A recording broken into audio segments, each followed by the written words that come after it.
தொடரும் பொறுத்த வரைக்கும் எப்படி இருக்கு படம்? நீ எல்லாத்தையும் எலாபரேட் பண்றதுக்கு முன்னாடி எப்படி இருக்கு அப்படின்னு நீங்க கேட்டீங்கன்னா, மலையாளம் சினிமா நம்ம பொதுவாவே ஒரு ஒரு ஒப்பீனியன் இருக்கு. நம்ம தமிழ் ஆடியன்ஸ் மத்தியில வந்து, ஓகே ஒரு ஃபீல் குட்டா இருக்கும். ஒரு நல்ல ஒரு ஃபேமிலி படமா இருந்தா, ஒரு நல்ல ஒரு ஒரு எமோஷனல் டிராமா இருக்கும்.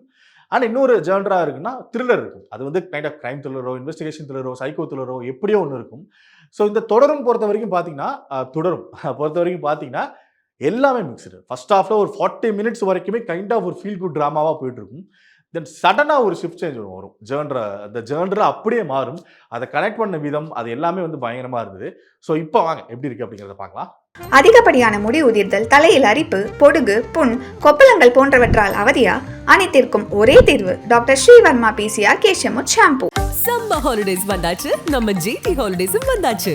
GT holidays, south India's #1 travel brand. Periyar Maniammai Institute of Science and Technology, Tanjavur. The world needs you. கடைசி ஒரு 3 நாளா மலையாளம் இண்டஸ்ட்ரியில எல்லாருமே இந்த ஒரு படத்த பத்தியும், இந்த மனுஷனோட கம்பேக்னா இப்படிதான் இருக்கணும் அப்படிங்கிறத பத்தியும் பேசிக்கிட்டு இருக்காங்க. எஸ், மோகன்லால் அவர்கள் நடிச்ச தொடரும் படம். ஸோ அது நாட் ஒன்லி மலையாளம் இண்டஸ்ட்ரி, தமிழ்லையும் இங்கே நிறைய பேர் வந்து மலையாள படங்கள் ஓடிடியில் பார்க்க ஆரம்பிச்சதை தாண்டி நல்ல படங்கள் வந்தால் தேட்டருக்கும் போய் பார்க்க ஆரம்பிக்கிற ஒரு கல்ச்சர் வந்து ரொம்ப நாளாக இருக்குது. இப்போ அதிகமாயிடுச்சு. அந்த விதத்தில் தமிழ் ஆடியன்ஸ் நிறைய பேரும் இந்த படத்தை ஒரிஜினல் மலையாளத்திலே போய் பார்த்துட்டு அவ்வளோ பாராட்டிட்டு இருக்காங்க தொடருமே. ஸோ அப்படி என்ன இருக்குது இந்த படம்? திருஷ்யம் அளவுக்கு கம்பேர் பண்ணுறாங்களே அப்படிங்கிற மாதிரி நிறைய பேர் கேட்டிருந்தாங்க. நிறைய பேர் சொல்லியிருந்தாங்க அதை பற்றியும். அப்படி இருக்கா அப்படின்னு கேட்டிங்கன்னா, இருக்கு. உண்மையா அப்படி இருக்கு.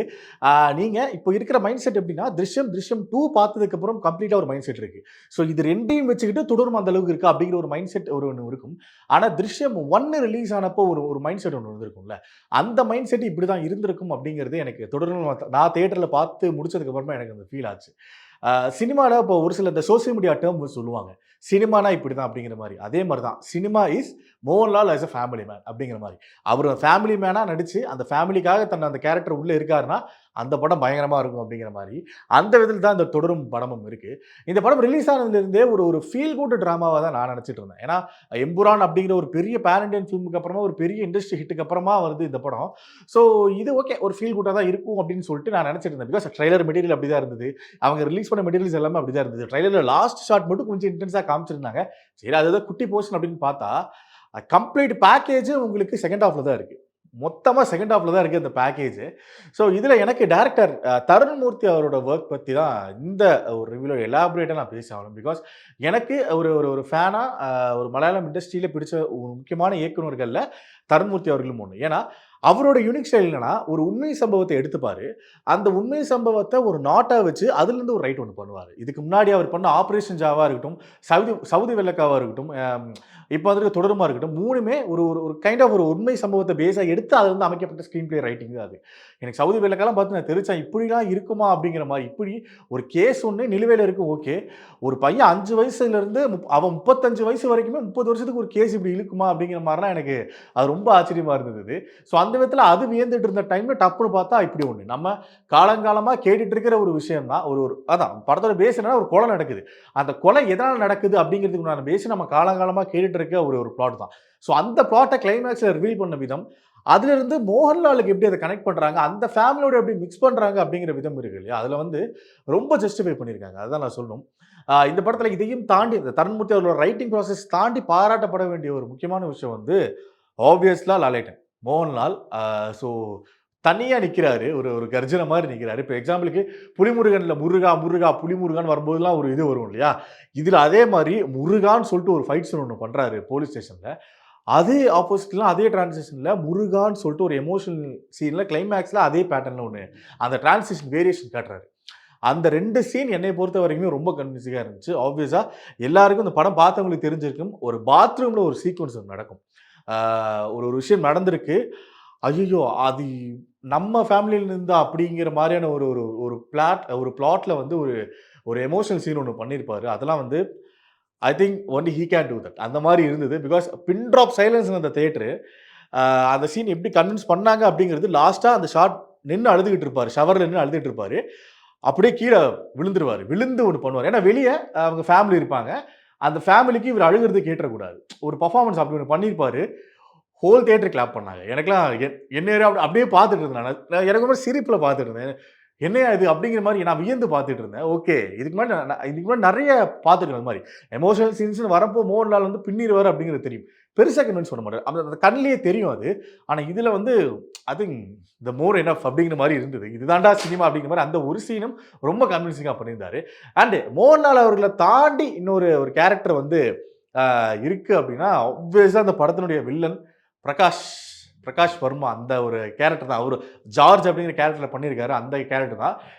இதில் என்ன பியூட்டி அப்படின்னா, இது வரைக்கும் அவர் எந்த படத்தையும் நடிச்சதில்லை. இதான் அவரோட ஃபர்ஸ்ட் படம். ஏஜ் ஆயிடுச்சு, என்ன இவ்வளோ வயசு ஆயிடுச்சு, இதான் ஃபர்ஸ்ட் படமான்னு கேட்டிங்கன்னா, அவர் ஒரு ஆட் ஃபிலிமோட டேரக்டர் தான். ஆட் ஃபிலிம்ஸ் நிறைய பண்ண நம்ம வோடஃபோன்லாம் பார்த்துருப்போம்ல, அந்த ஆட் ஃபிலிம்ஸோட டேரக்டர் ப்ரொடக்ஷன் ஹவுஸும் ஒன்று வச்சிருக்காங்க. நிர்வாணா ஃபிலிம்ஸ் சம்திங் சொல்லிட்டு ஒரு பெரிய ப்ரொடக்ஷன் ஹவுஸ் வச்சிருக்காங்க. ஆட் ஃபிலிம் அந்த கமர்ஷியல் எடுப்பாங்க இல்லையா, அதோடைய ஒரு சிஇஓ ஓனர் அப்படிங்கிற மாதிரி சொல்லிக்கலாம்.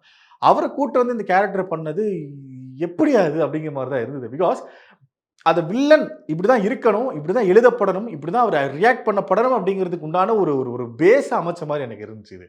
எஸ்பெஷலி எப்படின்னா, அவர் ஷர்ட் பார்த்தீங்கன்னா இப்படிலாம் இருக்காது. நார்மலாக ஒரு பட்டனை கழட்டி எப்படி இருப்போம் இல்லையா, ஒரு பட்டனை கழட்டிட்டு ஷர்ட் அப்படி தூக்கி நிற்கும். எல்லா சீன்லையுமே அப்படி தூக்கி நிற்கும் அவருது. இந்த கஃப்பு இந்த கைக்கு முழங்கைக்கு மேலே இருக்கும் இந்த கஃப்பு. அதுக்கேற்ற ஒரு மூக்கு கண்ணாடி, அப்பப்போ அந்த ரவுண்டு இது மீசை அதுக்கு உண்டானது, ஹேர் அதுக்கு உண்டானது அப்படிங்கிற மாதிரி ஒரு ப்ராப்பர் வில்லன் எப்படி டிசைன் பண்ணப்படணுமோ அந்த மாதிரி அந்த வில்லன் கேரக்டர் டிசைன் பண்ணியிருக்காங்க. மோகன்லாலோட ஃபேமிலி பெண்கள்னு பார்க்காம அவ்வளோ கஷ்டப்படுத்துவார். அந்த சீன்லலாம் எல்லாருமே வெறியானாங்க. தியேட்டர் இருந்தவங்களாம் கத்துனாங்க. நான் பார்த்தது ஒரு தமிழ் க்ரௌட்ஸோட தான் நான் பார்த்தேன். நம்ம ஆட்கள் கத்துனானுங்க, ஏய் யோ யோ ஓ அப்படிலாம் கத்துனானுங்க. ஸோ அப்போவே தெரிஞ்சிருச்சு ஒரு பெரிய இம்பேக்ட் கிரியேட் பண்ணிடுச்சு அப்படின்னு. அண்ட் ஸ்டார்டிங் சீன்ஸில் பார்த்தீங்கன்னா வந்து சிரிப்பு தான். என்ன பேசே எந்தடா அப்படின்னு சொல்லி சிரிச்சுக்கிட்டே ஒரு வில்லனிசம் இருக்கும்ல, அது வந்து எல்லாரால ஈஸியாக பண்ணிட முடியாது. என்னை பொறுத்த வரைக்கும் கலாபவன் பண்ணுவார், ஒரு நக்கலா ஒன்று பண்ணுவார் இல்லையா, கலாபவன் மணி சார். அந்த மாதிரி ஒரு நக்கலா, விநாயகன் சார் பண்ணுற மாதிரியான நக்கலா. இதில் இன்னொரு பியூட்டி அதுதான். நமக்கு தெரிஞ்ச நல்ல நோன் ஃபேக்டர் ஆக்டர்ஸை யூஸ் பண்ணாது இந்த கேரக்டரோட பெரிய ஸ்ட்ராங். இப்போ மலையாளம் இண்டஸ்ட்ரியில் செம்பன் வினோத் சார் இருக்காரு, விநாயகன் சார் இருக்காரு, சித்திக் சார் இருக்காரு. ஸோ இந்த மாதிரியான அவங்களும் இந்த கேரக்டர் பண்ணியிருக்க முடியும். ஆனால் அது தெரிஞ்சிருக்கும். அது வந்து ஓகே இந்த கேரக்டர் இப்படி பண்ண போகுது அப்படிங்கிற மாதிரியான ஒரு கெஸ்ஸை கொடுத்துருக்கும். ஆனால் இது ஒரு நியூவாக ஒன்று கொண்டு வந்து இந்த கேரக்டர் இதுதான் பண்ண போகுது அப்படிங்கிறது அது இருந்தாலுமே இது எப்படி பண்ண போகுது, இது செம்மையாக பண்ணுது அப்படிங்கிற மாதிரியான ஒரு ஃபீலை வந்து நமக்கு உள்ளே கொடுத்துட்டே இருக்காங்க. அந்த விதத்தில் ஜார்ஜ் கேரக்டர் ப்ளே பண்ண அந்த பிரகாஷ் வர்மா உண்மையாக பயங்கரமாக பண்ணியிருந்தாரு. அதை ப்ராப்பராக கேஸ்டிங் பண்ண தருண்மூர்த்திக்கு இந்த இடத்துல ஒரு ஹேட்ஸ் ஆஃப் பண்ணி ஆகணும். பிகாஸ் ஒரு கார் வச்சு தான் ப்ளே ஆகணும். ட்ரெய்லரில் பார்த்துருந்தீங்கன்னா அவங்களுக்கு தெரிஞ்சிருக்கும். அந்த பிளாக் அம்பாசிடர் ஒன்று இருக்கும் இல்லையா, அதில் தான் முக்கியமான கனெக்டே அந்த கார் தான். அந்த காரை வந்து ஒரு பாயிண்ட்ல வந்து பிடிச்சிட்டு போயிடுவாங்க போலீஸ். அது எதுக்காக பிடிக்கிறாங்க, ஏன் பிடிக்கிறாங்க அப்படின்னு சொல்லிட்டு நீங்கள் படத்தை பார்த்து தெரிஞ்சுக்கங்க. அந்த காரை மீட்டுறதுக்காக மோகன்லால் ஒரு சில விஷயங்கள்லாம் பண்ணுவார். அந்த விஷயங்களா இருக்கட்டும், அதில் ஃபர்ஸ்ட் மீட்டில் அந்த ஜார்ஜ் கேரக்டர் மோகன்லால் அந்த பென்ஸ் அப்படிங்கிற கேரக்டர்கிட்ட ரியாக்ட் பண்ணுற விதமாக இருக்கட்டும், அண்ட் போக போக போக பென்ஸ் கிட்ட அவர் நடந்துக்கிற விதமாக இருக்கட்டும், அதெல்லாம் பயங்கரம். எஸ்பெஷலி இந்த செகண்ட் ஹாஃப்ல ஒரு லாட்ஜில் வந்து ஒரு ஃபைட் சீக்வன்ஸ் இருக்கும். பென்ஸ் அண்ட் ஜார்ஜ், அதாவது மோகன்லால் அந்த பிரகாஷ் வர்மா, அந்த ரெண்டு கேரக்டருக்கும் அந்த ஒரு கிளாஷ் ஒன்று இருக்கும். அப்புறம் வந்து போலீஸ் ஸ்டேஷனில் ஒரு சீக்வன்ஸ் இருக்கும். அதில் வந்து அந்த ஜார்ஜ் கேரக்டர் இருக்காது, மோகன்லால் மட்டும் இருப்பார். இதில் என்ன சொல்ல வரேன்னா, இந்த ஃபைட் சீக்வன்சஸ் அவங்க மேட் பண்ண விதம், அந்த லாட்ஜ் சீக்வன்ஸாக இருக்கட்டும், போலீஸ் ஸ்டேஷனாக இருக்கட்டும், அதில் எஸ்பெஷலி இந்த ஜார்ஜ் கூட இருக்கிற அந்த போலீஸ் ஸ்டேஷன் சீக்வன்ஸில் இது எப்படி அது கன்வின்சிங்காக உட்கார வைக்கிறது இருக்குல்ல. ஓகே, ஒரு ஃபேமிலி மேனு, நார்மலான ஒரு காமன் மேனு இப்படி எப்படி ஃபைட் பண்ணுவார் அப்படிங்கிறதுக்கு உண்டான கனெக்ட் வந்து இந்த பென்ஸ், அதாவது மோகன்லால் அப்படிங்கிற கேரக்டர் தமிழ் சினிமாவில் ஒரு ஃபைட்டர்கிட்ட அசிஸ்டண்டாக வேலை பார்த்த கேரக்டர். ஸோ அந்த கேரக்டரு ஃபைட் பண்ணும், அந்த என்ன அடி வேணா தாங்கும், திருப்பி அடிக்கும் அப்படிங்கிறதுக்கு உண்டான கன்வின்சிங்காக இப்படி அழுத்தப்படுத்திட்டாங்க. இப்படி வந்து ஒரு மாதிரி கன்வின்சிங் ஆகிட்டு ஜஸ்டிஃபை பண்ணிட்டாங்க அந்த கேரக்டரை. ஆனால் இதில் ரொம்ப அழகாக எனக்கு பிடிச்ச விஷயம் வந்து ஒரு மேட்ரு ஒன்று நடக்கும். அந்த மேட்ரு என்னன்னா, சோபனா மேம் அவங்க ஒரு விஷயம் ஒன்று ப்ளே பண்ணுவாங்க, படத்தில் இருக்காங்க. இந்த மாதிரி ஒரு ஃபேமிலி சீக்வன்ஸில் ஓகே ஒரு ஃபேமிலியாக இருப்பாங்க, கம்ப்ளீட்டாக மோகன்லாலுக்கு தான் ஒரு வெயிட்டேஜ் ஏறிட்டே இருக்கும் அப்படிங்கிற மாதிரி நினச்சிட்டு இருந்தேன். நான் நினச்சிருந்தேன் பர்சனலாக. சடனாக பார்த்தா சோபனா மேம்னால ஒரு மாற்றம் நடந்து இப்படி ஒன்று நடக்குது. அவங்க ஒரு ஃபேமிலியில் ஒன்று நடந்து அது இப்படி நடக்குது. அந்த சீக்வன்ஸில் விஜய் சேதுபதியை கனெக்ட் பண்ணுறாங்க. அது எப்படி விஜய் சேதுபதியை கனெக்ட் பண்ணுறாங்க அப்படிங்கிறது நீங்கள் படம் பாருங்க, அப்போ தான் உங்களுக்கு தெரியும். இதை ரிவீல் பண்ணிட்டேன்னா மொத்தமாக அது ரிவீல் ஆயிரும். அவங்க அந்த விஜய் சேதுபதி கனெக்ட் பண்ண விதமாக இருக்கட்டும், அதுலேருந்து மோகன்லால் எப்படி சோபனா அவங்களோட லைஃப்குள்ளே வந்தார் அப்படிங்கிறதா இருக்கட்டும், இட்ஸ் சூப்பர். ரைட்டிங்கில் இது வந்து பயங்கரம் அப்படிங்கிற மாதிரி இருந்தது. ஒரு சில படம் பொறுத்த வரைக்கும் அந்த கனெக்ஷன் சொல்லுவாங்க, அந்த மெட்டாஃபர் அப்படிங்கிற மாதிரிலாம் சொல்லுவாங்க. ஒரு விலங்கோட பிஹேவியர் இந்த ஆப்போசிட்ல இந்த கேரக்டரோட பிஹேவியர் அந்த அப்படி பிஹேவ் பண்ணும் அப்படிங்கிற மாதிரி சொல்லுவாங்க. அந்த விதத்தில் வந்து இந்த படத்தில் யானை அதோட குடும்பத்தை அந்த பாதுகாக்கிற அந்த ஒரு மேட்டர் இருக்குல்ல, அதை வந்து இப்படி ஒரு விஷயத்தில் கனெக்ட் பண்ணியிருக்காங்க. அது வந்து உண்மையாகவே சூப்பராக இருந்தது. அதை ரியலாக எக்ஸ்பீரியன்ஸ் பண்ண நான் சொல்கிறப்ப நார்மலாக இருக்கும். நீங்கள் எக்ஸ்பீரியன்ஸ் பண்ணிங்கன்னா பயங்கரமாக இருக்கும். அண்ட் அந்த ஃபைட் சீக்வன்ஸ் சொன்னோம் இல்லையா, அந்த போலீஸ் ஸ்டேஷன் சீக்வன்ஸில் ஆல்மோஸ்ட் 60+ நினைக்கிறேன். லலேட்டன் மோகன்லால் அவர்கள் 60+, I think, sorry I came wrong, sorry. But அந்த போலீஸ் ஸ்டேஷனில் ஒரு ஜம்ப் ஒன்று பண்ணுவார். அந்த ஒரு ஒரு அண்டர் கிரவுண்ட் மாதிரி இருக்கும்.